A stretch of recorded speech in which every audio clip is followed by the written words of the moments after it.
ni shajaa, ni shujaa, alafu ana akili, anajua kuzitumia vizuri akili, anaona mbali. Alisimama akamwambia Mtume sallallahu alaihi wasallam, wama lana ya Rasulullah akthara ahli an-nar, ewe Mtume wa Mwenyezi Mungu, sasa sisi wanawake tuna nini kwani mpaka tukawa ndio tuko wengi sana motoni? Kuna nini? Mtume sallallahu alaihi wasallam akaambia, tukthirna la'na, nyinyi wanawake mnakithirisha sana kutukana. Kutukana maana yake nini? Sio yale matusi unayojua wewe, lakini mnakithirisha sana kumtoa mtu katika rehema za Mungu, hata kwa watoto wenu. Yani kumtoa mtu katika umaana akawa mtu hana maana, kumwombea mtu mabaya. Wanawake ni wepesi sana sana. Yani anzia kwa mume. Ni wanawake wachache sana wenye kuwaombea kheri waume zao na kuwaombea baraka waume zao, wachache. Lakini wengi wao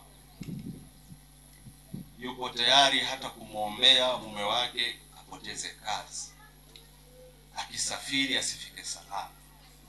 Yani mwanamke yuko tayari kumwombea mume wake avujike miguu, yani apate babala. Hii tabia hii Mtume anasema imewasababishia nini mko wengi sana motoni. Watakfurna al-ashir,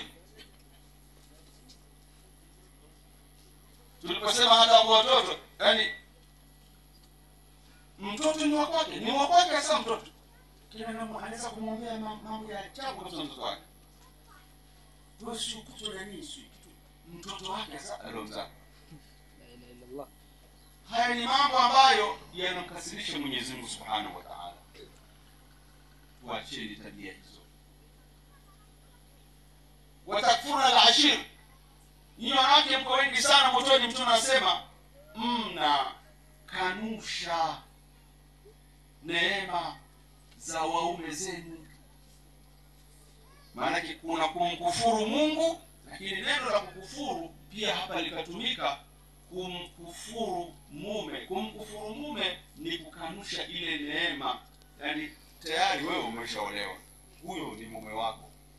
Kile kitendo tu cha kuwa wewe una mume, huyo mume wako, anza na neema hiyo kwamba mume ni neema.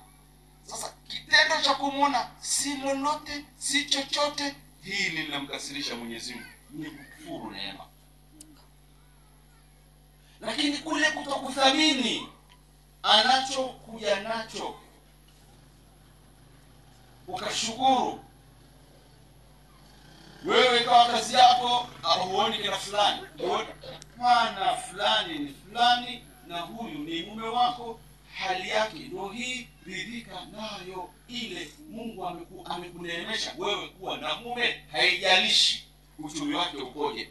Kitendo cha kuwa huyu ni mume wako ni neema, unatakiwa umshukuru Mwenyezi Mungu Subhanahu wa Ta'ala.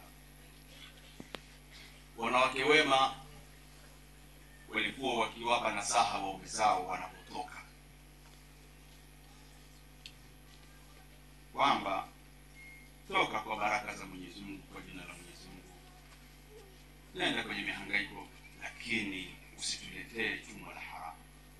Yani mapema kabisa anamwambia kafanye kibarua, kafanye kazi, tuletee chumo la halali.